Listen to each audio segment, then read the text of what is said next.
The Hyran Empire's scouting vessel moved through the darkness of space like a shadow.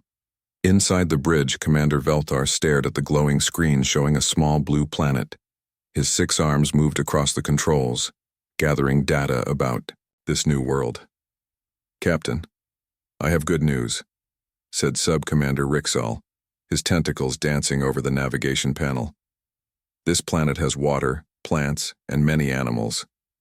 Velthar's large black eyes focused on the information. "And technology?" "Very little, Captain. They have simple machines and basic communication devices. Nothing that could threaten us." Velthar's mandibles clicked together in satisfaction. This planet would be easy to conquer. "Mark it as Harvest World 847K. The Empire will be pleased with our discovery." On Earth, Dr. Kim Min-ho sat in the Seoul Observatory watching his computer screens closely. He had been tracking something strange for hours. The numbers didn't make sense. Something was out there beyond the normal space debris and satellites. "Professor Park, come look at this," he called to his colleague across the room. Park Hye-jin, the head of the observatory's special detection program, walked over quickly. She had been working on alien detection theories for years, though most scientists thought she was wasting her time. "What is it, Min-ho?" "Look at these energy readings. They're coming from Sector 7G, but they don't match anything we've seen before." Hye-jin studied the data carefully. Her heart began to race. "Run the analysis again. Check all systems for errors." Min-ho's fingers moved rapidly over the keyboard. The same results appeared on the screen. "No errors. These readings are real, my God," Hye-jin whispered. "We're not alone." 3 days passed. The unusual readings continued but became stronger. Min-ho and Hye-jin worked day and night trying to understand what they were seeing. They sent reports to the government, but nobody took them seriously. Then, everything changed. The morning sun was just rising over Seoul when massive shadows appeared in the sky. Enormous ships, larger than aircraft carriers, materialized above the city. They appeared out of nowhere, as if they had been invisible until that moment. In military headquarters across the world, alarms screamed. General Choi Soo-bin ran into the Emergency Command Center in Washington, where screens showed alien vessels hovering over every major city on Earth. "Status report," he shouted to Colonel Lee Jinwoo. "Multiple contacts over New York, London, Tokyo, Beijing, Moscow, and 30 other major cities," Lee replied, his voice tight with tension. "The ships just appeared, no warning." "Do they respond to communication attempts?" "Negative, sir. They're completely silent." Choi stared at the screens showing the alien ships. They were unlike anything in science fiction movies. Organic-looking, with surfaces that seemed to shift and change.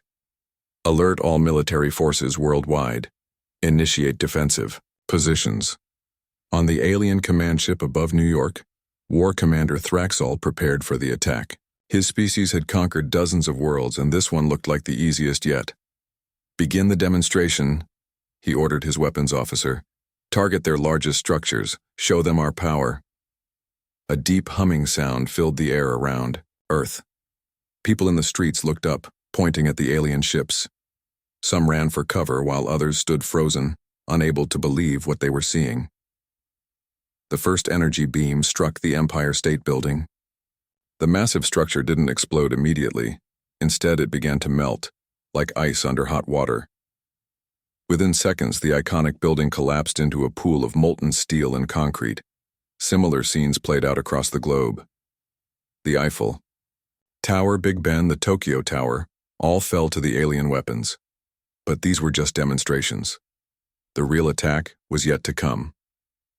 In Seoul, Kim Min-ho and Park Hye-jin watched the destruction on television from their observatory. The alien ships they had detected were now destroying humanity's greatest achievements. "We tried to warn them," Min-ho said quietly. "It doesn't matter now," Hye-jin replied. "What matters is what happens next." The alien attackers expected panic. They expected chaos and quick surrender. What they didn't know was that humans had been preparing for this possibility for decades. Secret programs, hidden weapons, and contingency plans that most people didn't even know existed. In bunkers deep underground, military leaders activated protocols that had been gathering dust for years. Professor Park's alien detection program hadn't been the only one. Many governments had been quietly developing defenses against extraterrestrial threats. "Sir," an aide said to General Choi, "Phoenix Protocol is online." Choi nodded grimly. "Then let's show our visitors what humans are made of." The invasion had begun, but so had humanity's real response. The aliens thought they were attacking a weak, primitive world. They were about to discover how wrong they were. The alien commanders watched their screens with confusion. Earth's response wasn't what they expected. Instead of mass hysteria and surrender, they saw organized resistance forming rapidly.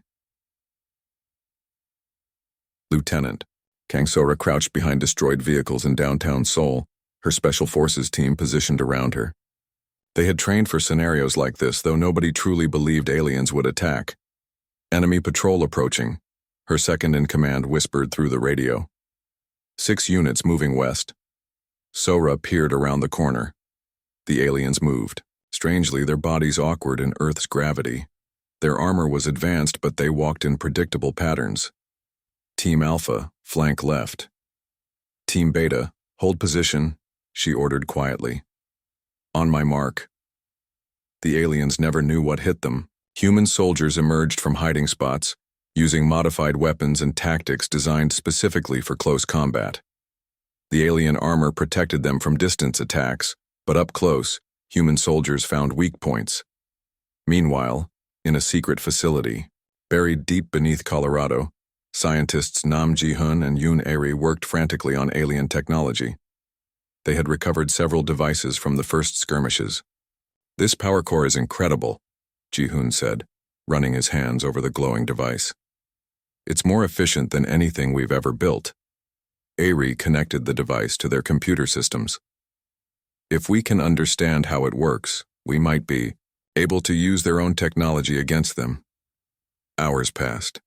Coffee cups piled up. Both scientists worked without sleep, driven by desperation and curiosity. Suddenly, Airi let out a small gasp.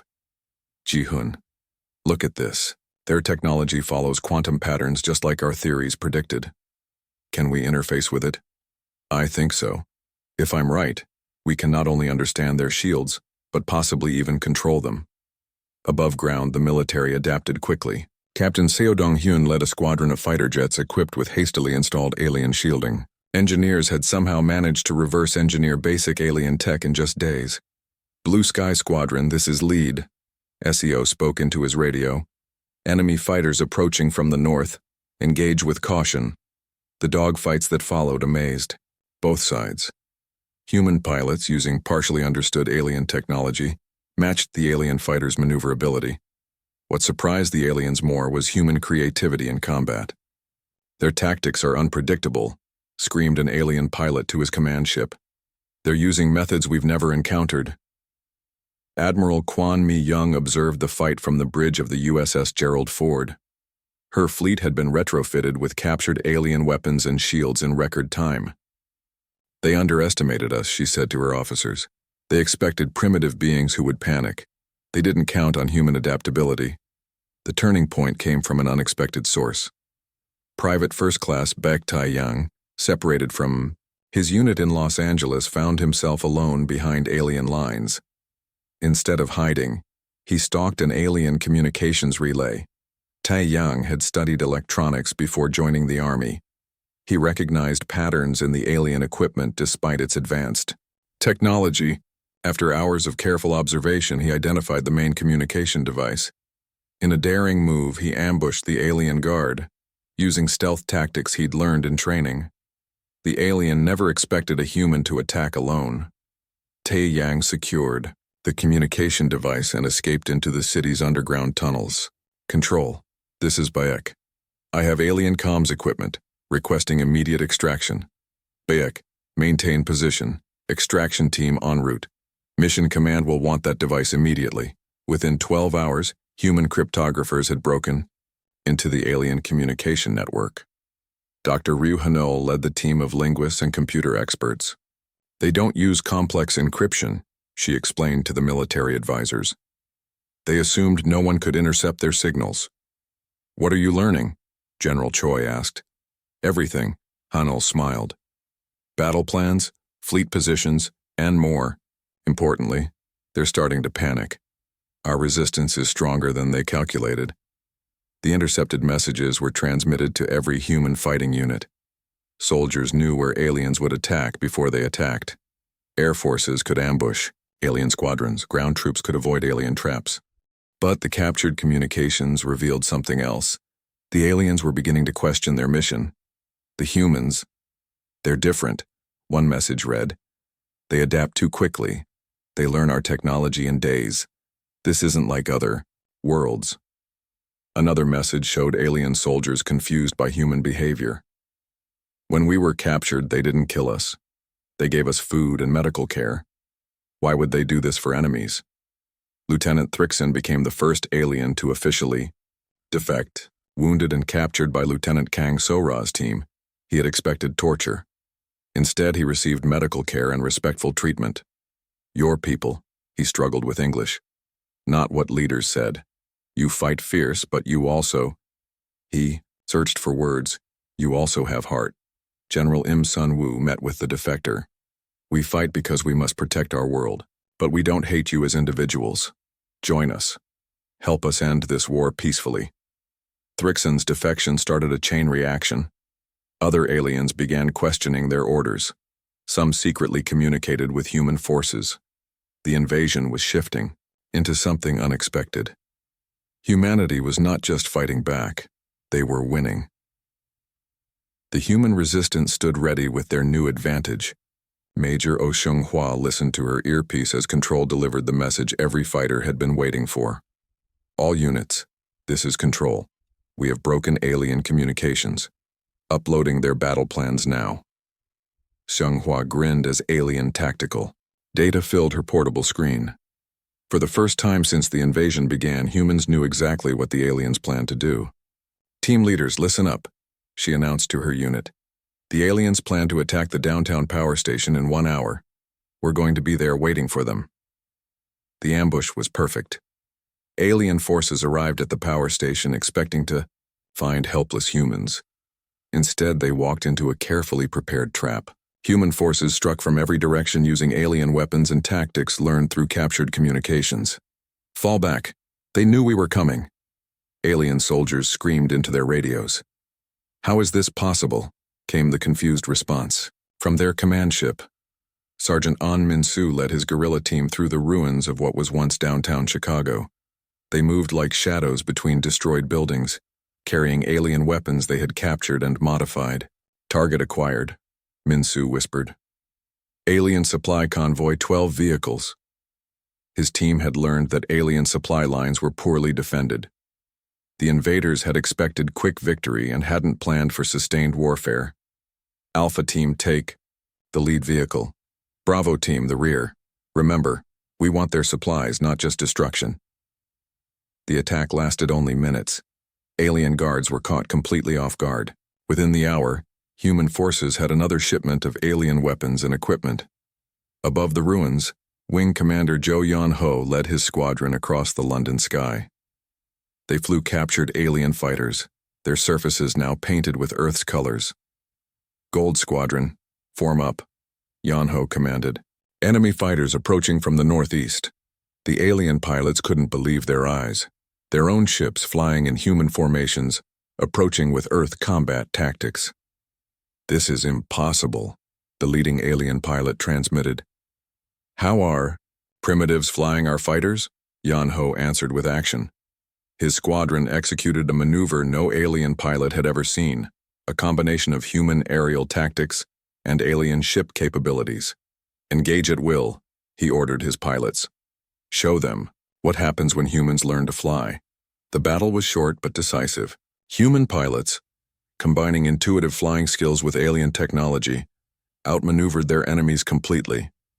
In Geneva, Dr. Ryu Hanul coordinated humanity's psychological warfare campaign. The communications intercepts had revealed something important about alien society. They value honor and individual choice, she explained to her team. They're not a hive mind. Each soldier can decide to continue fighting or stop. So we offer them a way out? Asked her assistant.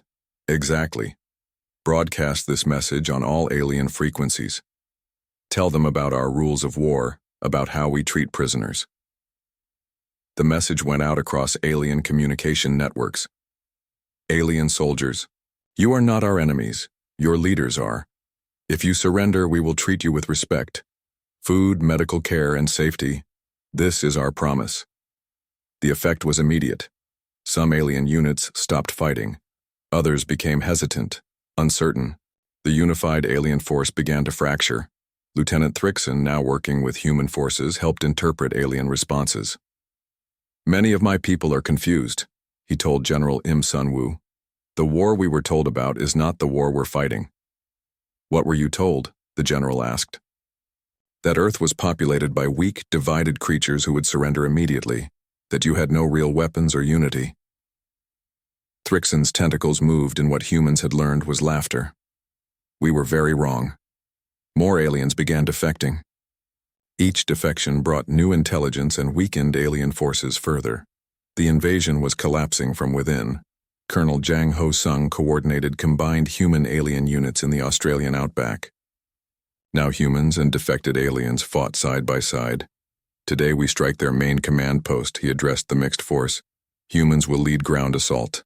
Our alien allies will help disable their defenses. The joint operation worked flawlessly. Alien defectors knew exactly which systems to target, while human forces provided the aggressive tactics that had caught aliens off guard since the beginning. Command post secured, came the report. Alien leadership fleeing to space. The war had changed completely. Humans weren't just defending anymore, they were actively hunting the invasion force across the planet. Chief Master Sergeant Kwan Bo-young led her elite unit into the alien base in the Nevada desert. They moved with confidence, using captured alien technology and intelligence provided by defectors. Remember the mission, she told her team. We capture their equipment, but we show mercy to any who surrender. Her words proved prophetic. The alien garrison surrendered immediately, throwing down their weapons and broadcasting the surrender phrase defectors had taught humans. The tables had truly turned. The species that came to Earth expecting easy conquest now found themselves desperately trying to escape from a planet that had become their nightmare. Evolution in action, Admiral Huang Gite remarked, watching the battle reports. They thought, we were primitives. Now they're learning what human really means. The aliens were beginning to understand. Earth wasn't just another world to conquer. It was home to something they had never encountered before. A species that learned, adapted, and grew stronger under pressure. The invasion was failing, and the alien leadership knew it. The Australian outback hosted humanity's most ambitious gathering yet. Hundreds of humans and alien defectors stood together, their combined presence marking a new chapter in the war. Colonel Jang Ho-sung stood before the mixed crowd. Humans in military uniforms stood beside aliens who had shed their invasion armor. Warriors of Earth and allies from beyond, Ho-sung announced. Today we end this war. We take the fight to their main fleet. Engineer Chief Warrant Officer Sim Yoon-jae unveiled their latest creation. The hangars opened to reveal rows of new fighters, sleek machines that blended Earth's rugged design with alien elegance. We call them Defenders, Yoon-jae explained proudly. They have alien speed and shields but human weapons and tactics. Nothing in their fleet can match them. The spacecraft gleamed in the desert sun. Each one represented months of work compressed into weeks. Human ingenuity working overtime. Admiral Huang Gite prepared humanity's first space fleet. Ships hastily converted from aircraft carriers and submarines now bore alien technology on their hulls. This is Seoul's vengeance to all vessels, he broadcast from the flagship's bridge. Formation Delta. Target. Alien Command Fleet. The human armada rose from Earth's surface, a sight that would have seemed impossible months ago. Space, once the domain of alien invaders, now belonged to humanity. On the ground, Captain No Jae-wook's special forces executed simultaneous attacks across the globe. His teams wore powered armor adapted from captured alien suits, but modified for human physiology. Team Alpha hit the Los Angeles base. Team Beta, Moscow facility. he ordered through secure channels. Remember? This ends today. Each team moved with supernatural precision. They knew alien defensive patterns, understood alien weaknesses, and carried weapons that surprised even their own engineers. In the alien command ship high above Earth, Captain Zelmark watched his tactical displays with growing horror. Human forces were everywhere, attacking with coordination he couldn't comprehend. "Sir, the humans are using our own battle formation Theta 9, reported his tactical officer. "That's impossible. Only War Commander Thraxall knew that formation." "Sir, War Commander Thraxall defected to the humans last week."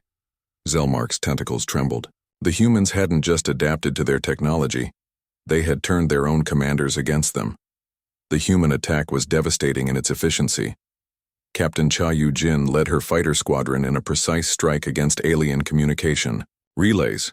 Gold leader to all wings. Alien defenses are exactly where our intel said they'd be. Execute Plan Bravo." Her fighters dove and weaved through space, their movements a deadly dance. Each human pilot flew with an aggression and creativity that alien pilots couldn't match.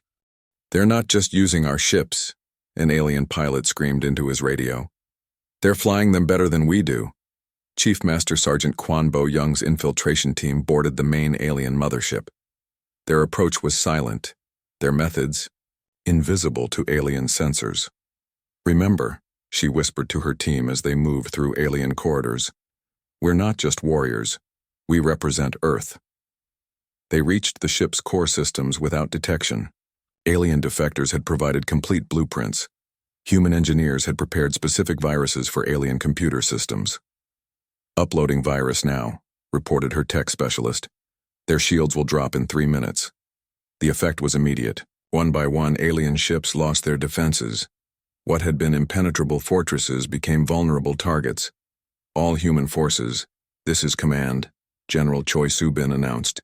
"Enemy shields are down. Execute final phase." The combined human-alien force struck with everything they had. Ships that had terrified Earth just months ago now fled desperately. Lieutenant Commander Seo Min-ah coordinated the space battle from her command ship. She watched with satisfaction as alien vessels attempted to escape Earth's gravity. "Not happening," she said firmly. "Pursuit units, engage fleeing vessels. Show them what happens when they attack our home." The battle raged across the solar system. Human forces, once cornered on their own planet, now hunted the invaders through space. General Kim Sun-wook coordinated ground operations from his underground bunker. Every major alien installation on Earth was under attack. "Sir," his aide reported, "alien ground forces in Europe are trying to surrender en masse. Accept their surrender. Treat them with dignity. We win with honor." The war was ending faster than anyone expected. Alien commanders, used to conquered worlds surrendering quickly, found themselves in that exact position. "Attention all alien forces." A transmission went out across all frequencies. "This is Admiral Huang Gitai of the United Earth Defense Force. Your invasion has failed. Stand down immediately and you will be treated according to the laws of war." The response came swiftly. "Earth forces, this is Commander Velthar of the Hyron Empire. We request terms of surrender." In space, Major Park Chan-ho led the final assault on the alien command ship. As they breached the bridge, he was careful to demonstrate Earth's strength and mercy simultaneously. "Weapons down," he ordered the alien commanders. "You started this war. We're ending it." The invasion was over. Humanity had not just survived, they had won completely. Retry SF. The ceremony took place in what remained of the United Nations building in New York. Commander Velthar, who had first marked Earth as an easy target, now stood before humanity's leaders in defeat. His 6 arms trembled slightly as he held the surrender documents. Around him stood other alien commanders who had begun this invasion with such confidence. "We miscalculated," Velthar spoke through the translator that humans had built for this occasion. "We did not understand what human truly meant." President Ban Soo-hyun accepted the documents with careful dignity. Behind him sat representatives from every Earth nation, alongside alien defectors who now served as advisors. Your empire will face trial for its unprovoked attack, Ban stated clearly. Those who chose to fight alongside us will be treated as allies and friends. Outside, cities around the world celebrated. People danced in the streets, knowing that Earth was finally safe. But this was more than victory. It was the beginning of something new. At the orbital station above Earth, Captain Cheon Yumi prepared for humanity's first interstellar journey. Her ship, the Earth's Pride, gleamed with a combination of human engineering and captured alien technology. Her crew reflected the new reality, humans and aliens working side by side. Lieutenant Kang Soon-ho, once part of the Resistance, now served as weapons officer alongside former alien soldiers. Navigation set course for the Centauri Gateway, Yumi ordered from her captain's chair. All ships prepare for jump to light speed. She activated the ship-wide communication system. Attention all vessels, we're no longer just Earth's defenders. Today we become explorers, diplomats, and when necessary, protectors of peace. The fleet included redesigned alien ships now flying under Earth's flag. Each vessel carried mixed crews, proving that former enemies could become trusted allies. Below on Earth, reconstruction moved swiftly. General Choi Soo-bin, now head of the Interstellar Defense Force, oversaw the transformation of military installations into space exploration centers. Strange to think, said Major Oh Seung-hwa, standing beside him. Just months ago, we were preparing to defend Seoul. Now we're building launch platforms for deep space missions. The aliens taught us we're not alone in the universe, Choi replied. We taught them what humans are capable of. Now it's time to explore what's out there. In laboratories across the globe, scientists like Dr. Kim Min-ho and Professor Park Hye-jin worked with alien defectors to understand the vast technology left behind. The alien database contains information about hundreds of civilizations, Min-ho explained to a gathered press conference. Most follow strict protocols for first contact, peaceful exploration, gradual communication, cultural exchange. A reporter raised his hand. Why didn't these aliens follow those protocols? Hee-jin smiled. According to this data, they classified Earth as a primitive world based on limited scans. They never followed standard first contact procedures because they didn't think we deserved them. And now? The reporter asked. Now Earth is classified as a defense-capable world, with a note that says approach with respect and proper protocols only. Far across the galaxy, alien civilizations updated their records. The Hyran Empire's failed invasion had sent shockwaves through several star systems. In the Andromeda sector, alien academies established new courses. Human studies became mandatory for all military and diplomatic personnel. The required reading included recently published works like Understanding Deathworld Species and Why Underestimation Proves Fatal. Young alien students watched video recordings from the invasion, studying human combat tactics and adaptation abilities. Note the human ability to rapidly incorporate enemy technology, instructors explained. They went from basic planetary defenses to space superiority in less than 6 months. This has never been observed in any other species. Back on Earth, former enemies had become partners. Lieutenant Thrickson, the first alien defector, now served as Earth's first alien ambassador to the Hyran Empire. My people need to understand, he explained to a gathering of human and alien diplomats. Humans are not just warriors. You are also teachers, healers, dreamers. The Empire attacked your planet but awakened something greater than military strength. In the Pacific Ocean, a new island had been constructed using alien and human technology combined. Here, the first Earth Alien University opened its doors to students from multiple worlds. Professor Nam Ji-hun, who had helped crack alien technology during the war, now taught joint courses to human and alien students. The invasion failed because our attackers misunderstood humanity, he told his mixed classroom. They saw our divisions, our conflicts, our apparent weaknesses. They didn't see our greatest strength, our ability to unite when threatened, to adapt when challenged, to grow stronger under pressure. An alien student raised a tentacle. But surely your species has limits. Ji-hoon smiled. Every species has limits.